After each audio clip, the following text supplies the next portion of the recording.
Good morning, Pioneers. Welcome to The Grit. My name is Connor Morrison. And my name is Sam Martin. Let's get started with a recap on this week's sports. On Tuesday, girls basketball traveled to Dublin Scioto for their season opener. The girls won 45-37, with Bella Thorne leading the Pioneers with 18 points. They face off against district rivals Liberty at home tonight, so make sure to show up and support your Pioneers. Congrats to the boys varsity hockey team on their win against Hilliard 5-2. Nick Lindsay had 2 goals and Arv Gala, Josh Lambert both had 1. JV has a game tonight and varsity has won against Dublin Kaufman at the Dublin Chiller.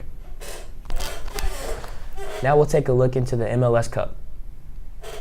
Good morning, Pioneers. Let's take a closer look into the MLS playoffs. The MLS playoffs is North America's Major League Soccer's end-of-season tournament. At the end of the tournament, the winner receives the MLS Cup and is crowned as the champion. While the usual playoff structure stays the same through every tournament, these playoffs are a little different than past years. The league is split into 2 conferences, the Eastern and Western Conference.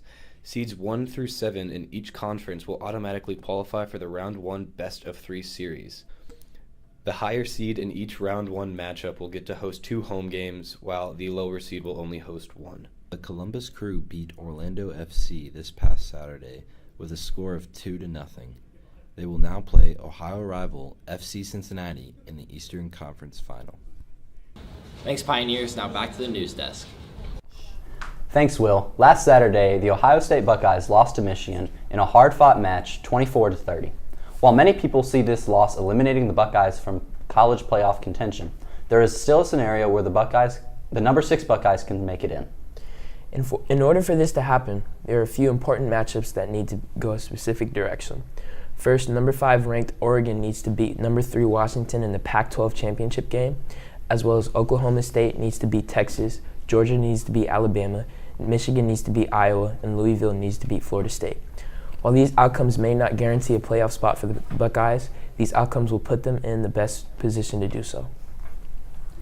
Now let's throw it over to Olivia with Maddie Yonka with a look into the girls' basketball season. Olivia? Thanks, guys. I'm here with one of the varsity captains, Maddie Yonka. So, Maddie, what do you guys expect from the team this year? I think we should expect a winning season and us to grow from every game. What skills would you like to improve throughout the season? Definitely finishing every quarter and finishing every game. Who are your basketball role models and favorite players, and what have you learned from them? I don't really have any players, but I have a lot of coaches that have inspired me. Thank you. Now, what are your future plans, and do you intend to keep playing? Yeah, I am going to play college ball, but I'm debating between 2 schools right now. Now, Sydney reviews the record-breaking girls volleyball season. Hey Pioneers, we're going to give you a quick girls volleyball recap. I'm Lily. The season was really good for us. We went undefeated in the OCC and finished our regular season 23-3. We played Magnificat at the beginning of our season and we lost, which was definitely hard, but I think we played really well. District finals, we played Kilbourne and it was definitely our best volleyball of the season. I'm Skylar. I feel like we all had a very successful season. You know, it's been fun and we didn't drop a set in the OCC. I would change losing to Catholic at the end of our tournament at Gilmore. Our biggest challenge probably would have been losing to Magnificat in our tournament, but we were able to play them again and beat them. Definitely our game against Kilburn for districts, the environment was just really good and we beat them by a lot. Really just the main thing is that there really was no better feeling than just finally being able to execute and finish with what we've always been wanting, because we've lost in regional finals I think 4 times in the past, and just finally being able to be the team that can make us and the alumni proud. It was just it was so surreal, and we all talked about how it didn't feel real. We got to the Final Four, we were just excited, and we knew that we were gonna have to push to win, but we knew we had a chance to win that game and make it to the ultimate final goal of going to the championship.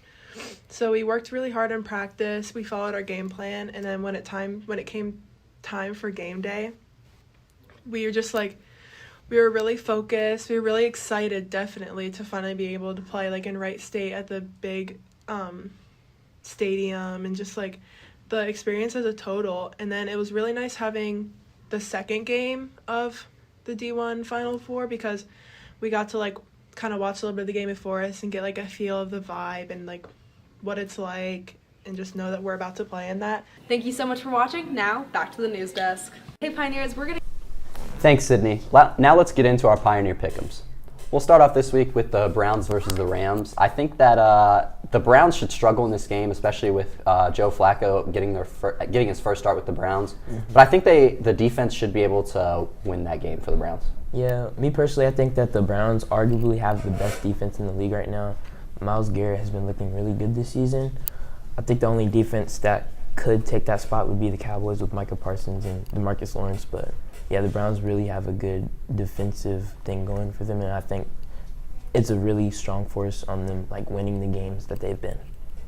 Yeah, I definitely agree. The Browns' defense has looked super strong this year with Jim Knowles coming in as the defensive coordinator. Yep. Next up, we have the 49ers at the Eagles. This should be a really good game. I'm excited to watch this one. I think that the Eagles will probably be able to win this one. They've looked like the most complete team in the NFL so far.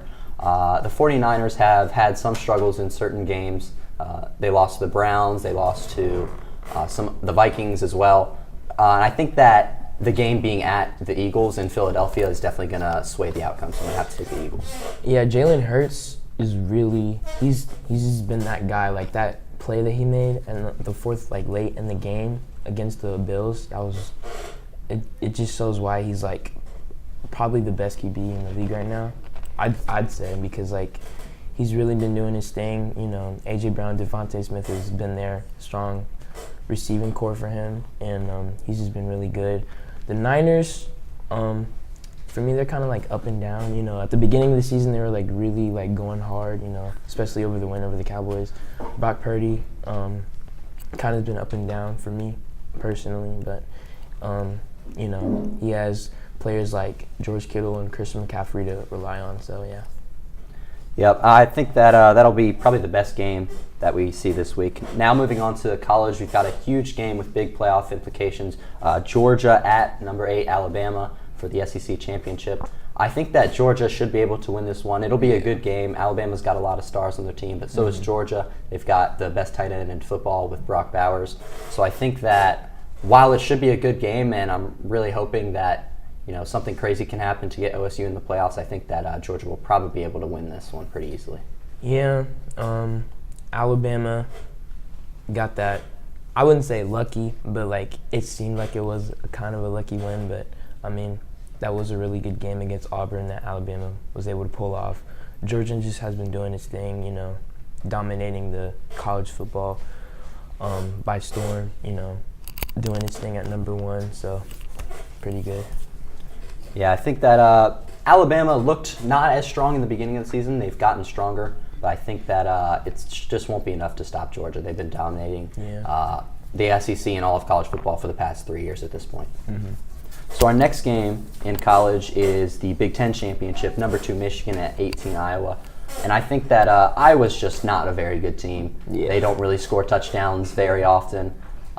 Michigan's a 22.5-point favorite against Iowa, so I think that it won't really be close, unfortunately. I think Michigan will win. Yeah, J.J. McCarthy's really just been that guy in terms of being a leader for his team. Blake Corum is also that guy for Michigan. When I was watching the game, I've seen very, I don't know how to describe it, because they're really good contenders for being in the national championship. I'm just very intrigued to see how far they're going to go in the playoffs this year. For sure. And then arguably the biggest game of college football, rematch against number 5 Oregon and number 3 Washington. And Washington won this match the last time in the regular season, but now here we are in the championship. Oregon, ever since that loss against Washington, has looked like one of the best teams in college football, in my opinion. Bo Nix has been playing lights out, so I think that Oregon should be able to win this game. Yeah, I think so too. Bo Nix has really been I don't know, bro. There's so many good quarterbacks in the college football right now, but Bo Nix has really surprised me, because ever since I've known Oregon, they really haven't ever since that championship game against OSU, in 2014, I haven't really seen anything from Oregon until now. Bo Nix has really just been going hard, showing why he should be in the Heisman conversation, because he's just been a really good quarterback. Absolutely, I agree. Bo Nix has got a lot of experience in college football. He's one of the one of the older players in college football, I believe. Yeah. He's been playing at Oregon for a while, so it'll be interesting to see how this weekend shakes out. That's all we have for today, Pioneers. As always, be sure to support your Nears in action this week. And I'm Sam Martin. Thanks for tuning in for the Grit and Roll Nears.